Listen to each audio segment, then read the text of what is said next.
This episode is brought to you by IBM. I'm Howard Beauville, head of IBM Cloud Platform.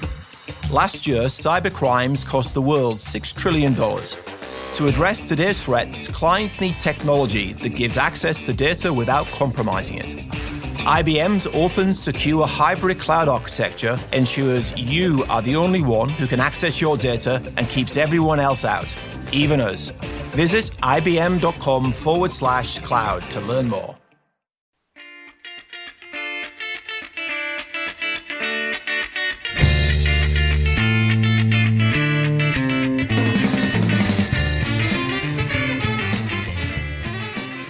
Listeners of the Mad Scientist Podcast, I'm your host, Chris Cogswell, joined today with the host, creator, and just overall super interesting person, friend of our show for sure, Laura Krantz. Laura is the host of the Wild Things Podcast, which you can find at wildthingpodcast.com. Laura, so excited to have you on the show. Really just a huge fan of your work. I've listened to your podcast all the way through now, since you actually reached out to us a while ago, I think. And oh my goodness, it's like the sister show to our show. I absolutely love it so much. Do you want to give listeners a little bit of information about kind of your show and why you started it? Yeah, totally. So first of all, I'm very excited to be here. Thank you for having me. And then the show really got its start probably back in 2016. Actually, if you want to go all the way back, it was 2006. And I found an article in the Washington Post when I was living and working in Washington, D.C. And it was talking about a guy named Grover Krantz, same last name, who had donated his bones and the bones of his dogs to the Smithsonian. And I immediately was like, wow, what a weirdo. That's really fascinating. I didn't know you could do that. So I read a little bit more about him. And then there's this throwaway paragraph towards the end of the article talking about how he had been this respected professor of anthropology and then would also drive around the Pacific Northwest looking for Sasquatch with a spotlight and a rifle. And I was immediately hooked and was like, who is this guy? Are we related? Turns out we are. He was my grandfather's cousin. And then I just kind of sat on that story for 10 years. And I was working in public radio at the time. I had been at NPR, and then I went to KPCC in Los Angeles. And around 2014, I started to do some freelancing. And I tried to do print, and I was terrible at it. And I realized I missed radio. And I realized I wanted to do a story about Grover and about his search for Bigfoot and about this science as it stands with that. And sort of where it overlaps with society, which is essentially what the center of this whole podcast is. It's like where our questions about what's going on in the world butts up against the reality of the science. And that was the genesis for the whole podcast. I didn't know if there would be multiple seasons. There are now 3. But yeah, that's how this all got started. Yeah, it's interesting sometimes how those sort of, since we've done the show, we always joke that I've never really had a paranormal experience that I would say I can't explain, but synchronicities come up all the time. Mm-hmm. And that's so funny that you found this, I guess what he would be your second cousin once removed or something crazy like that. Or I never did figure that part out. So if anyone's an expert, right. A very tenuous, whatever familial link on through the tree, but it's really interesting. It's so interesting that your newest season looks at nuclear energy in particular, which I think is something that if you asked people on the street, they would say on the one hand, the nuclear energy is so vastly complicated and outside of the realm of something that a normal person kind of, just walking around would know about. Mm-hmm. And yet it's something that everyone has, I think, a very strong opinion on. And it's one of those uncomfortable areas where science literacy and science knowledge butts up against public perception and politics and economics and, sociology and everything. Exactly. And again, kind of those interesting areas that our shows investigate. So what made you want to do nuclear energy? Yeah. So it's a little bit of a jump from Bigfoot to nuclear energy. I have heard from a few fans about that being like, when are you going back to Bigfoot? But for me, it really was about this question of the myths and the ideas we have about certain things that are happening, in the scientific world, in the natural world, and again, the reality of that science. And what captured my interest, this was also something of a personal story in that I grew up in a town called Idaho Falls, which is in the southeastern corner of Idaho. And it's not that far from the Idaho National Laboratory, which back in the 1940s, 1950s was the National Reactor Testing Station. So this is where the government was like, we're going to figure out what the best kind of nuclear reactor is. And we're going to test a whole bunch of them, and we're going to push them to their limits, and we're going to see if we can blow stuff up, which they did. And sometimes they blew it up accidentally, not on purpose. And it was basically kind of the Wild West of the nuclear age, like a free-for-all. And they were just trying to figure out what the best materials were, what the best fuels were, what the best designs were. And one of these reactors that the Army had built, it was called SL-1, Stationary Low Power Reactor 1. It blew up in 1961, and it killed 3 men. And to this day, it is still the deadliest nuclear reactor accident in American history. And nobody knows about it, or very few people know about it. The nuke nerds know about it for sure, and they call themselves that. That is not a name I have given them. But I was fascinated because I had grown up in this town, not all that far from the lab. My friend's parents worked at the lab. My dad had lived in that town since he was 5. And I had never heard the story until I was an adult. So I found that particularly interesting. And then 60 years later, Idaho Falls is now potentially on the receiving end of nuclear power from sort of the next generation or the future of nuclear reactors. There's a company called NuScale that makes small modular reactors, and they're working with the Idaho National Laboratory to develop these new kinds of reactors, and Idaho Falls might get power from them. And so I just thought that was kind of an interesting bookend to our conversation about nuclear energy and our sort of national ambivalence, like what you're talking about, where on one hand, we're like terrified of it, and the science seems really murky, and we all have strong opinions about it, but we can't necessarily tell you what's going on inside a reactor. It's a fascinating historical piece of, it's just such an interesting, it's a local story, right? To where you grew up. Right. But it's also this, again, part of a larger tapestry of, you know, America, we think of ourselves as very cutting edge when it comes to technology, but it's actually interesting. The first story that got me interested in, I guess, what I would call like philosophy or maybe sociology of science. I don't know what it is necessarily that we would call what these, you know, what our shows focus on, but this study about, you know, why do some ideas get taken up by the public and others don't, and why does some technology seem to lag, was actually researching America was the last country to adopt the burning of coal initially. Really?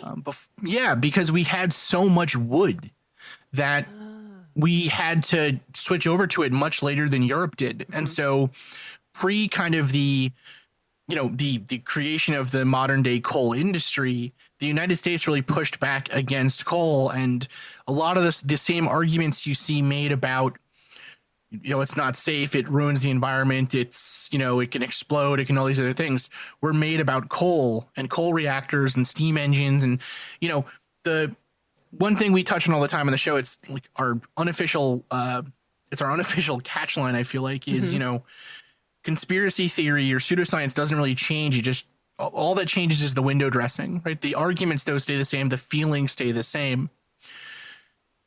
So with nuclear energy, it's such an interesting, it's just, there's so much to dig your teeth into. So what would you say is your favorite, I mean, what's your favorite story you found so far? I mean, that's an amazing one you already told us, right? About growing up in this town and having this link over to this scientific, again, what should be the major catastrophe for this technology that happened here, but we look at others, of course. So what else have you found? What's kind of an interesting story I think you've dug into?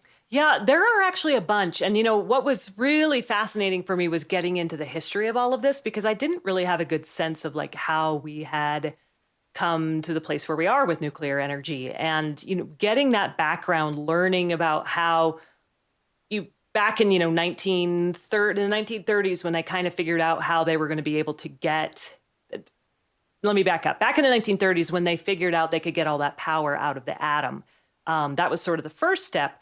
And then you get scientists figuring out, okay, here's how we do a chain reaction, which allows us to sort of harness that power. And of course, that immediately gets put into the Manhattan Project and the creation of the atomic bomb, even though scientists at the time had been thinking about how can we use this energy for, powering our cities, things like that.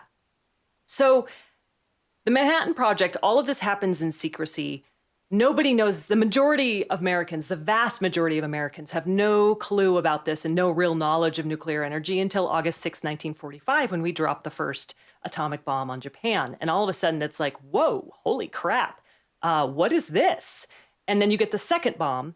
And then the government is kind of like, okay, now we're going to use this stuff for good. And I think there was a lot of people who were like, how? Like there was, no real understanding of the science. And they had just seen like this extreme destructive capability. And now they're supposed to just sort of like go along with atoms for peace and the idea of like trying to harness the energy inside the atom for good stuff. And, we can do it. We can control it. It'll be fine. What could go wrong? And so that history initially really fascinated me because from the beginning, you have to try and separate nuclear energy from nuclear bombs. And that was very hard for people. And I think to this day, it has remained very difficult to people. And so there's all these echoes of history that just sort of keep coming back. And in some ways, you see these kind of things crop up again. A lot of the people who remember the bombs dropped on Japan, they're not alive today, but a lot of people do remember Chernobyl. And so that in some ways has become a substitute for the atomic warfare in the, here's how things can go wrong. Here's where the problems are. Here's why we need to avoid this stuff. Here's why we need to be cautious of it. And so fear is always very tightly tied to hope in, I think, this technology. It's so like you said, nuclear energy it was like whiplash. Yeah. And I mean, you can imagine, right? If the first thing you use, if the first thing they used the microwave for was to like explode somebody's head, and then they were like, "Oh, but you can cook chicken." Yeah, you'd be like, "Oh my God, no, chicken. No, thank you." Yeah, like, oh, this is horrible. Vegetarian for life. Right? Yeah, from now on, that's it. Yeah. Have you ever seen? It's actually interesting. It's an anime, and it's originally based on a manga series called Barefoot Gen, and it's about. I've heard of it. I haven't seen it. Oh my God. It's so for listeners who have not seen it, and I'll say it's graphic and it's heavy. It's really heavy, but it talks about the bomb. Like it's from a point of view of a child who lived through the bombing. Right. And it is, yeah, it's fascinating. And so reading through, I mean, before you got on the show here, I went back through and read, interviews with people who had been there, and you watch on YouTube interviews with folks, and the interesting thing I think is that so many of them talk about how they didn't realize anything really was wrong. Mm-hmm. Until again, it's that same whiplash thing I think that even the public had of, 2 minutes before the bomb dropped, we lived in a completely different world. Right. Yeah. Than a moment after. Yeah. That is such an interesting moment of scientific change, technological change, bringing about literally a new political order, a new way of thinking about geopolitics, a new way of thinking about economies. It's wild. Yeah.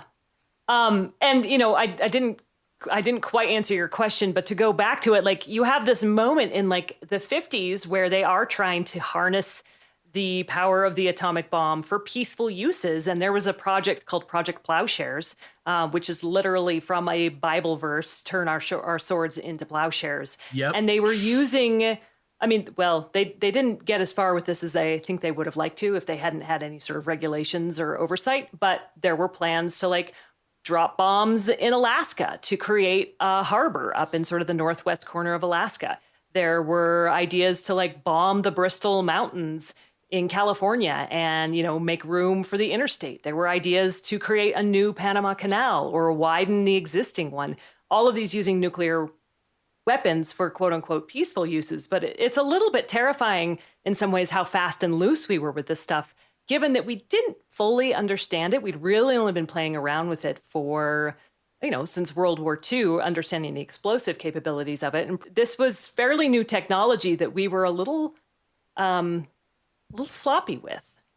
Well, it's really interesting. So we have never on our show done a full deep dive into nuclear weapons. We've done we just did a series on time travel, and I felt like cool. we had to go back to the beginning of physics, essentially. Right. And so I don't want to go back to the beginning of chemistry to explain nuclear energy, but we've done episodes on some of the more kind of pop science nuclear myths, right? So, right. We talked about the use of nuclear, like radium and other radioactive materials for things like makeup. And totally. the radium girls. Yeah. Right. So it really is an interesting story of, like you said, we're playing really fast and loose with this technology or with this science that we don't really understand. And I think it's created for the public almost like almost a snapback effect, where we were so fast and loose with it that now we're much more hesitant, I would say, in general, or at least it appears to be much more hesitant to embrace new technologies. But it's interesting because I don't know if that's actually true or not. I think it's just, again, I think it all comes down to, for me at least, I think it all comes down to economy, right? And so, what gets accepted is going to be technologies that are good for the people, but also good for business, right? And beforehand, nuclear energy or nuclear science, there weren't many uses outside of war. Right. There really was no use outside of war. And that was the whole point of what they were trying to develop in the 50s. Like, what else can we do with this stuff? They knew that, like, if you could control that chain reaction and you could control the amount of energy that was coming out in one given moment and prolong that, you had a tremendous amount of power there. Pound for pound, uranium and nuclear reactor fuels are generally, they're just so much more efficient than coal, oil, gas. You don't have to constantly be resupplying your power plant or your Navy, your Army base up in the Arctic or things like that. So there were obvious and amazing uses, but I think sometimes we were so excited about the possibility that we may not have taken all of the precautions that were necessary. And I would argue that we kind of still do this a little bit. Like, I'm thinking, for instance, of like the internet. This was going to bring the world together. We were all going to be one big happy family. That hasn't maybe worked out the way people planned. It's like the opposite, man. Yeah, it's a very, predicting the prediction business is not very well. Right. not a very safe one to be in. I think it's optimistic, which, to be fair, I would rather live in an optimistic society than one that's like, everything is doom and gloom and disaster. But I think sometimes we give human nature and humans more credit than they deserve. I think I would agree with you in general there. Yeah, it's one of the aspects about nuclear energy in particular, and like what you just said, right, of giving people the benefit of the doubt, thinking that people would do the best that they could with this. One of my favorite things about nuclear energy and just the nuclear transition in general was you had, of course, people, I am become death, the destroyer of worlds, and this, oh my God, this is gonna, we're gonna, Russia and us, we're gonna nuke each other to death and the end of civilization and everything else. Right. But then you also have this growth almost of technological utopianism. Yes. And so you see things like, I think my favorite instance of this actually in the modern day is the Fallout video game series. I have friends who love that game. It's really good. It's basically this idea, the basic premise is, imagine if the Project Plowshare had kind of worked. So we started using nuclear energy for all these other things, and then eventually it all goes bad in China. We nuke China, they nuke us, and it all goes to hell. Right. But in the game, you see these things like, they have cars that are powered by mini nuclear reactors, and they have jetpacks, and they have all these, all this amazing technology. They have robots, and it's this, again, that promise of boundless energy is we're so close to utopian, technological worldview and whatever, but we use it to blow each other up. It's a very interesting just a very human experience. Yes, that is a very good way to put it.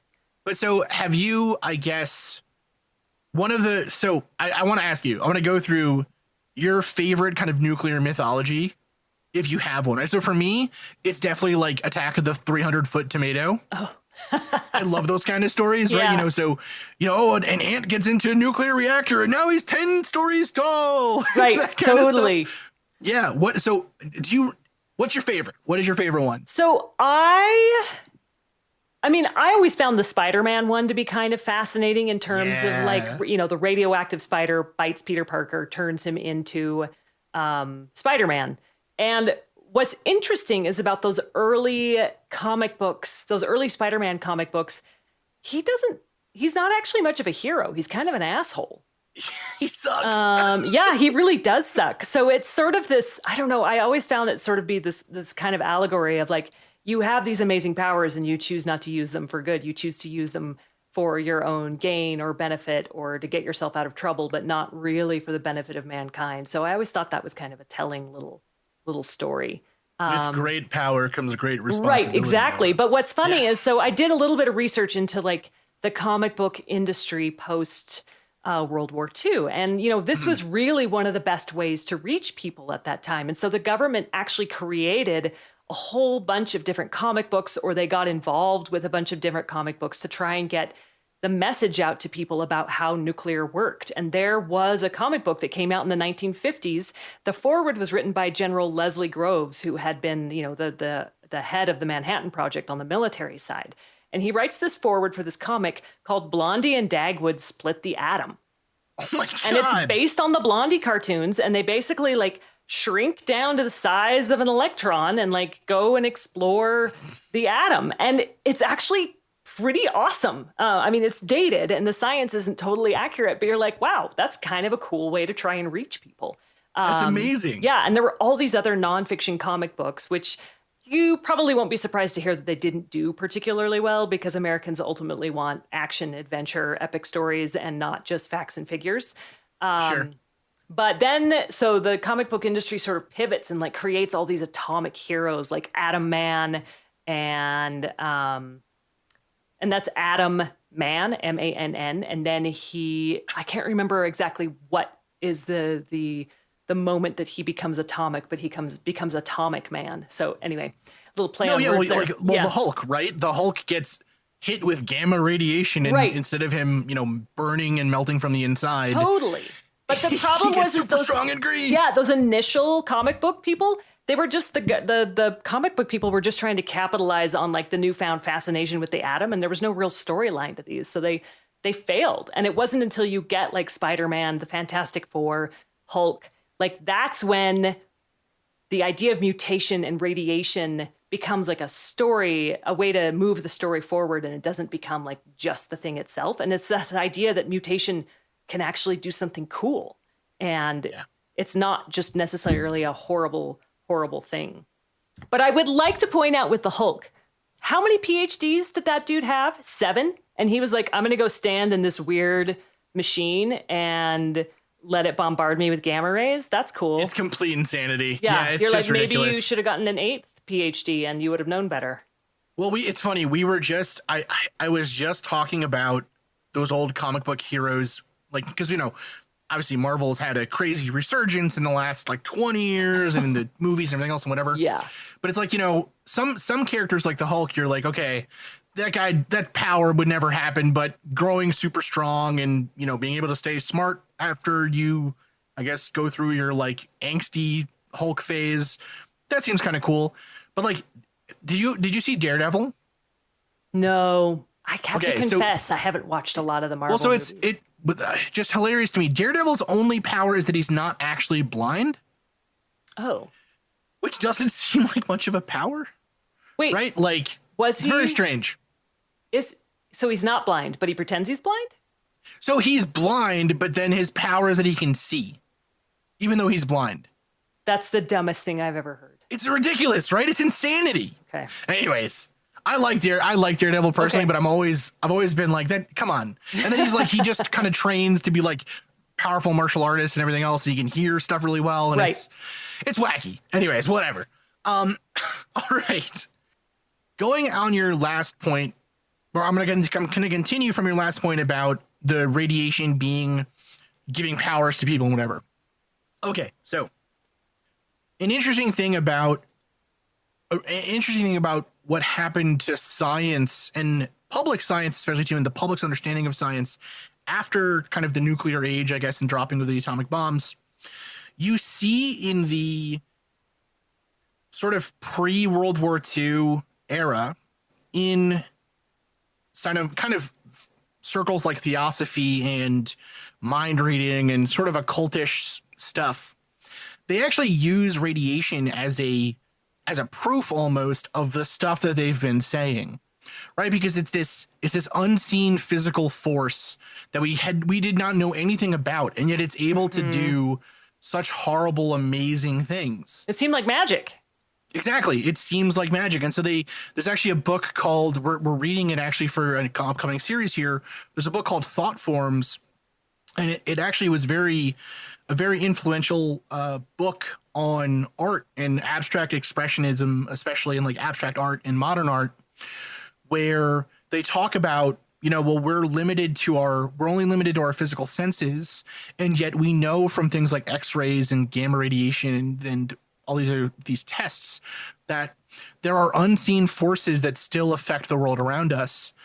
And so why couldn't it be that you are, psychic powers are just another part of the electromagnetic spectrum that we don't understand, or, it's like a move away almost from materialism and physicalism, but coming from a very like nuclear energy is literally treating atoms as bowling balls hitting off of each other. Right. It's the most materialist science you can almost get. So it's an interesting shift. And I'm wondering with some of those scientists that were doing that kind of work on the earlier nuclear projects, a lot of them had very interesting kind of spiritual, philosophical viewpoints. Do you have a favorite scientist that was working at that time? Or a favorite viewpoint that they had? I'm not as familiar with that early stuff. I kind of started really picking up the thread on the history sort of in the 1930s, and it was mostly with Enrico Fermi and the stuff that he was doing in Chicago. So I can't speak to that as much as some of the other stuff. But, to your point, like, where people take this and they're thinking, oh, okay, well, maybe this is just an extension of the physical universe that we can't see. The point was they were able to prove out some of this other stuff using science and using the scientific method, and some of these other things like ESP, psychic powers, all that never we, as far as I know, still have not proven that out. So I think that's why, you kind of has to keep calling those ideas into question. Yeah, no, absolutely. And actually, that's where we're going to pick up after this break. Hey, listeners of the Mad Scientist Podcast, Chris here. I'm so happy to say that today's episode is sponsored by Bombas, a company who not only makes wonderfully comfortable clothing, but also does a lot of good in the world. Bombas' mission is simple: make the most comfortable clothes ever and match every item sold with an equal item donated. So when you buy Bombas, you're also giving to someone in need. Bombas designed their socks, shirts, and underwear to be the clothes you can't wait to put on every day. And everything they make is soft, seamless, tagless, and has a cozy feel. And did you know that socks, underwear, and t-shirts are the 3 most requested clothing items at homeless shelters? That's why Bombas donates one for every item you buy. So far, Bombas customers like you have helped donate over 50 million items of essential clothing. Please, if you feel like you need t-shirts, underwear, socks, or just want to order something and do a little bit of good in the world while you're doing it, go to bombas.com/scientist and use code SCIENTIST for 20% off your first purchase. That's bombas.com/scientist and use code SCIENTIST at checkout. bombas.com/scientist, code SCIENTIST. Now back to the show.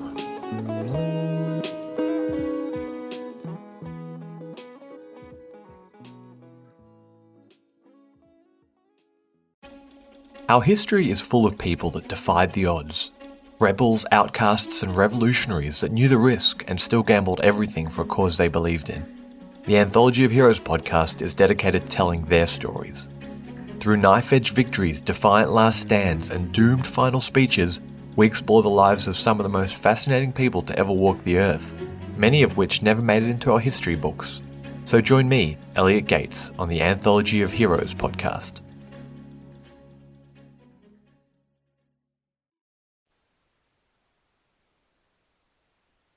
All right, so we're back with Laura Krantz, a host of Wild Thing podcast, a very, very cool show touching on really deep history into things like Bigfoot. You did a series on UFOs, or what we now call UAP, and then this latest series on nuclear energy and kind of the nuclear age. So so Bigfoot. Yeah. Right? Yeah. Do you believe in Bigfoot? I'm not answering that question. You have to listen to the first season.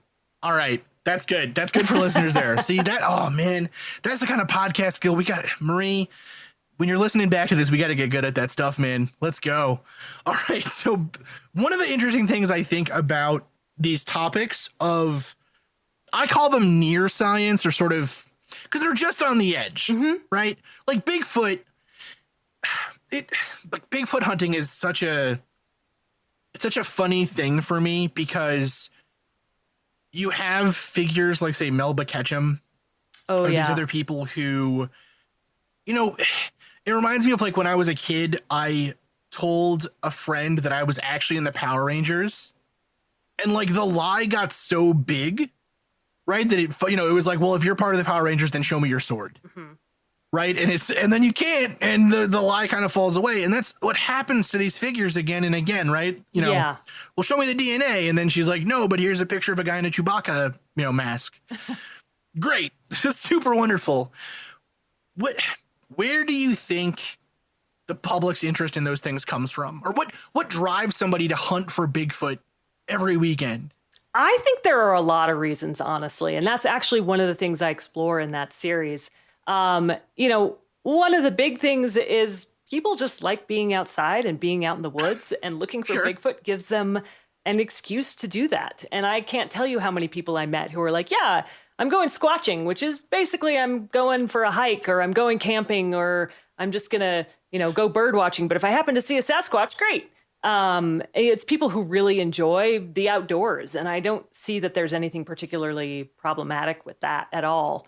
The other thing that I heard is, a lot of people saw this as kind of a symbol of hope. It's like, if something like Bigfoot can exist out there in the world, it means that the world is still wild enough, still unpaved and unmapped and unpruned, that you can have these kinds of creatures that are still out there.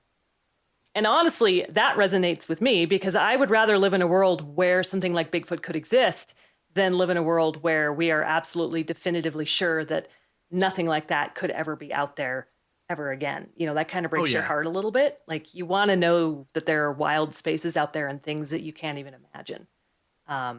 So those were a couple of the reasons. A few other people saw it as sort of an ecology thing. It's like, if we could prove that Bigfoot existed, then we could protect these forests, from being logged. Then they brought up the example of the spotted owl back in the 1990s, and how that shut down logging in the old growth forests in Washington.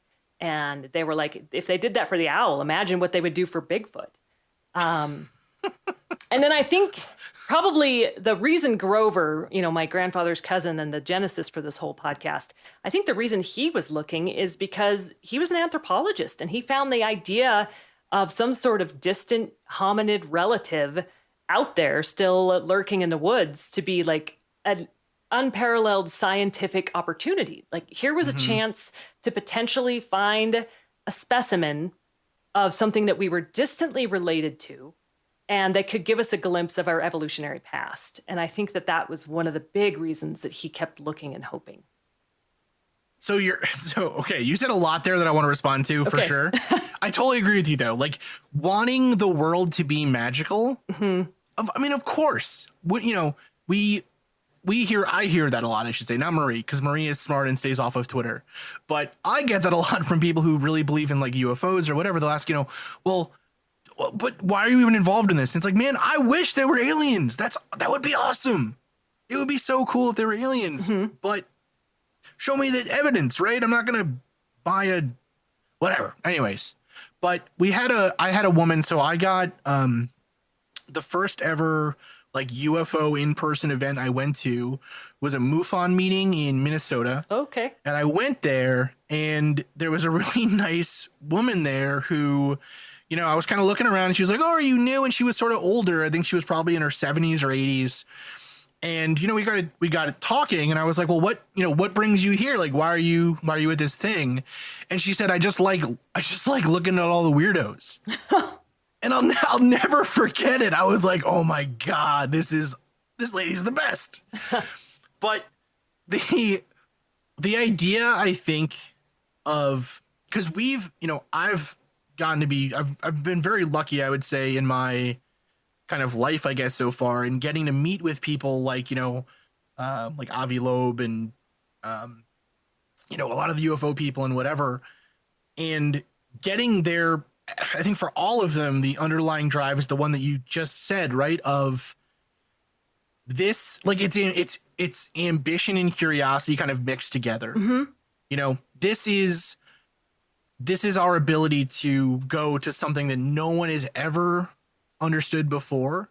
And if this is true, and we find out evidence of it, we will be the most important scientists of the last 200 years, maybe. Yeah. Right? I mean, it's such an interesting, it's like the carrot or the dollar bill that's just out of reach, right? Mm-hmm. And they keep reeling it in. Mm-hmm. You're so close.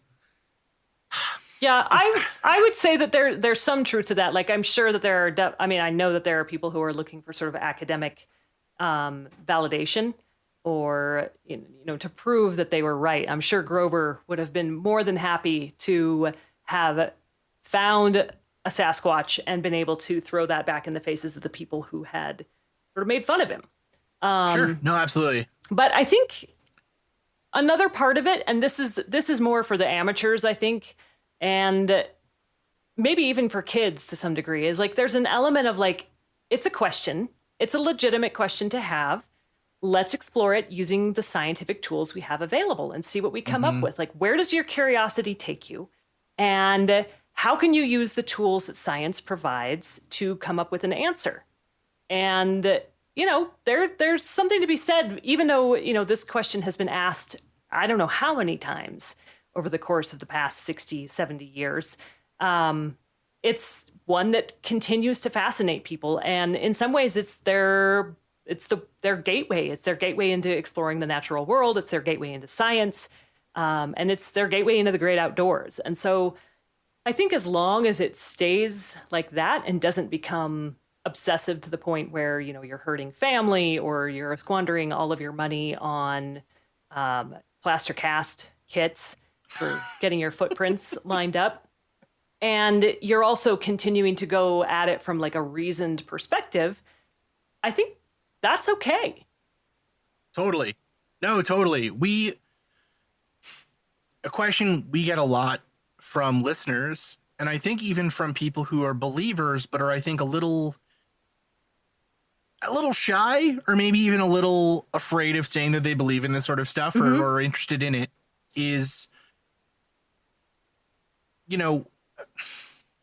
is it okay? Like does it, I think in the modern age where some pseudoscience or just some conspiratorial thinking or whatever, and not that necessarily, again, all those things have negative connotations to them. Yes. Right. So it's why I kind of prefer to say almost like fringe, and even fringe is a bit of a connotation, but like, let's say emerging sciences, right?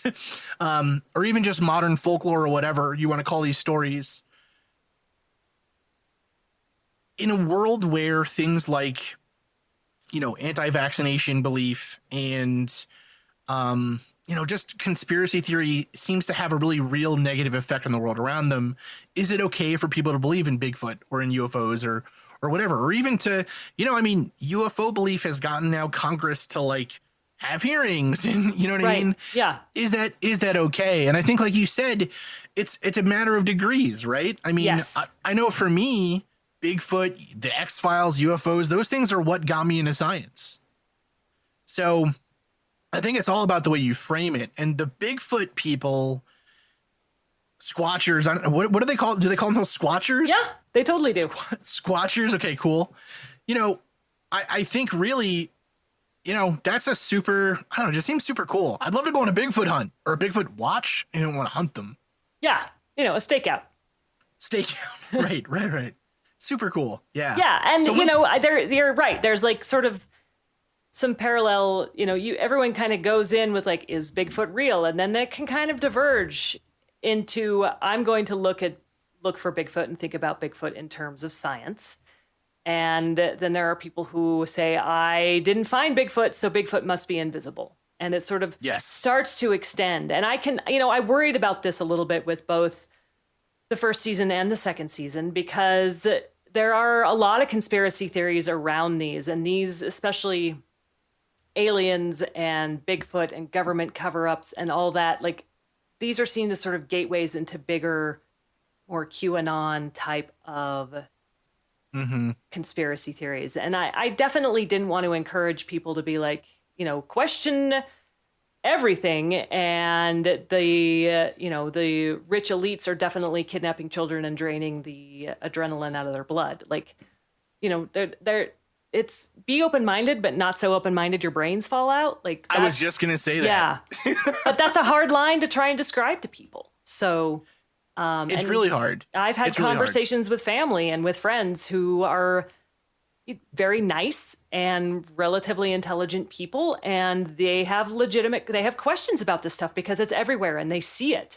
And so they wonder, well, is there something going on that I should be more concerned about? And I don't know, I haven't figured out a good way to try and explain, like, how do you differentiate between what's good information and what is leading you down the primrose path? Yeah, it's really hard. And I think like you said, or you sort of hinted at it, I guess, and this is something that I've, at least I believe, it's why we started our show, is the belief that, the best way to teach somebody about how to do good science or how to be rational, how to be curious, but not so curious that you just start to go down a rabbit hole kind of infinite disbelief. Yeah. Is by looking at stories like this and seeing where the lines start to get a little bit weird, So like you said, right? Like the idea of Bigfoot existing out there, super interesting. It has a lot of positive effects, I would say. I'm sure for the people that go out there and do these investigations, it probably, creates a great sense of community. I'm sure it's brought families together. Like there's a lot of good stuff there. Yeah. And like you said, though, but there's definitely a point where it starts going from, this is an interesting thing, to, Bigfoot is a part of a race of lost giants who built the pyramids, and the Pope is covering that up. Ooh, I didn't know that one. Is that one of the theories? I hadn't heard that one. That is not that the Pope in particular, but yeah, like, so especially in sort of American pseudo archaeology, like kind of Mormon archaeology, the belief of giants having built all of these old megalithic structures is like a hugely popular one. And one of the explanations for, well, where did the giants go, is giants didn't go anywhere. They're just Bigfoot. Oh, okay. Yeah, it's great. That's what I'm saying, though. It becomes like it's like a, it's a mishmash, right? It all just becomes one big conspiracy theory. They take folklore as truth. Yes, exactly. Yeah. Which is challenging. For your investigation on, so we talked about Bigfoot. Yep. Now I got UFOs, right? What do you think about these recent hearings? So what's your take? What's your feel? Yeah. So the second season was actually about the search for extraterrestrial life, of which UFOs is only sort of a sliver of it.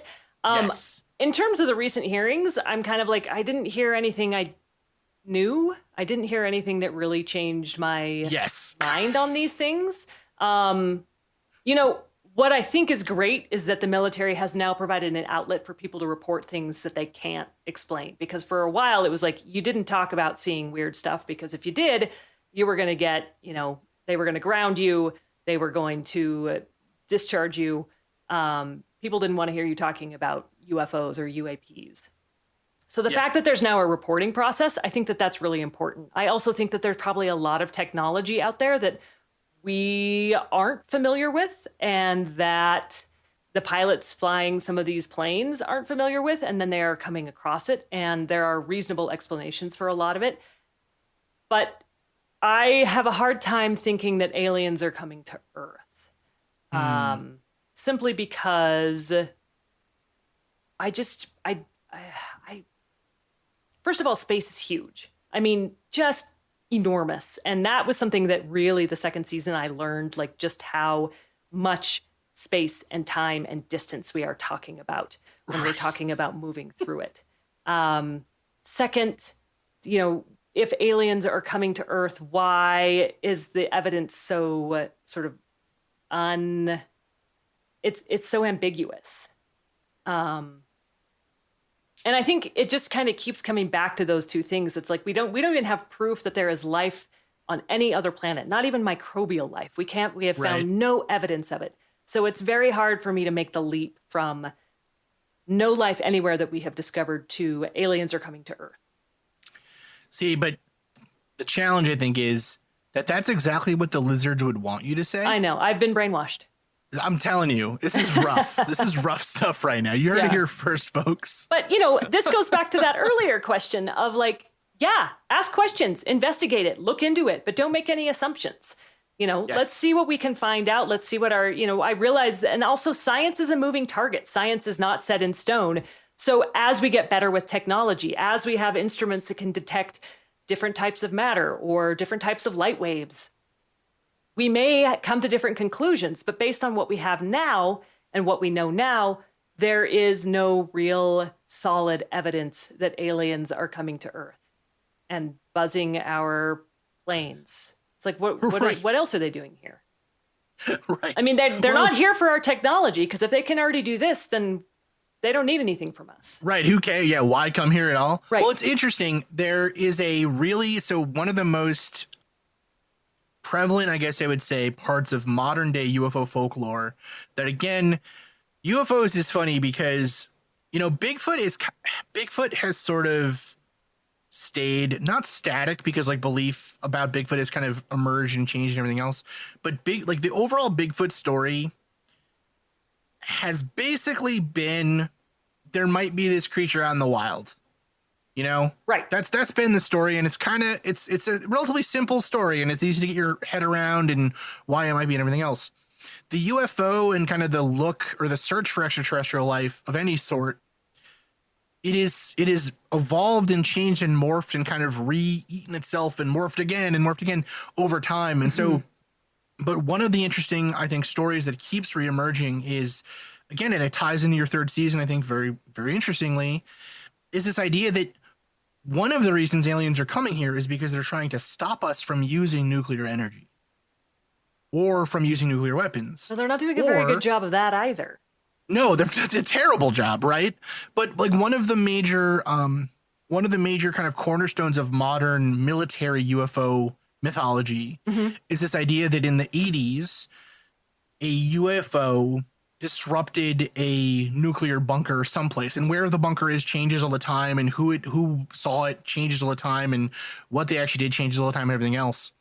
But that mythology, that kind of story, keeps on keeping on. Yeah.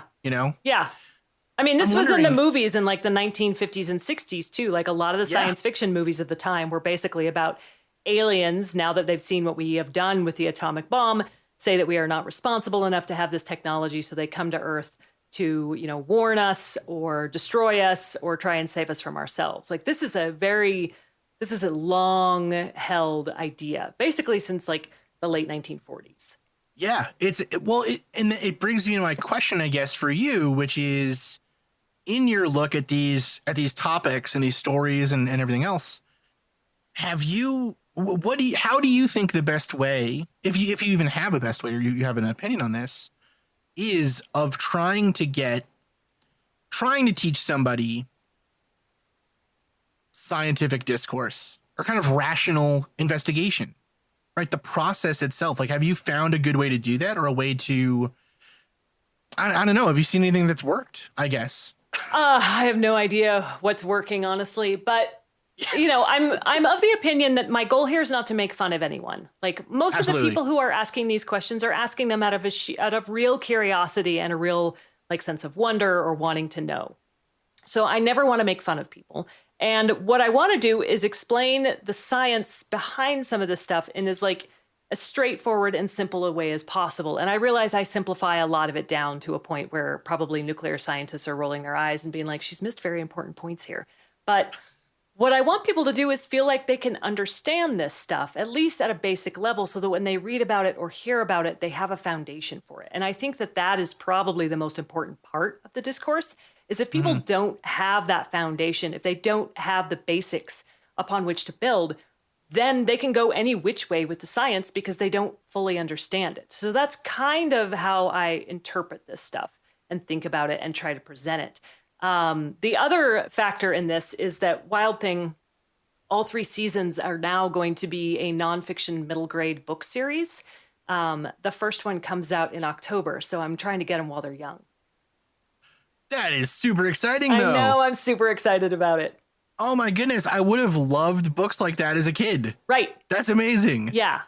So cool. Yeah, it's just taking kind of fun stories and interesting ideas and then putting those into a book along with like the real science that sort of permeates this world or intertwines with it.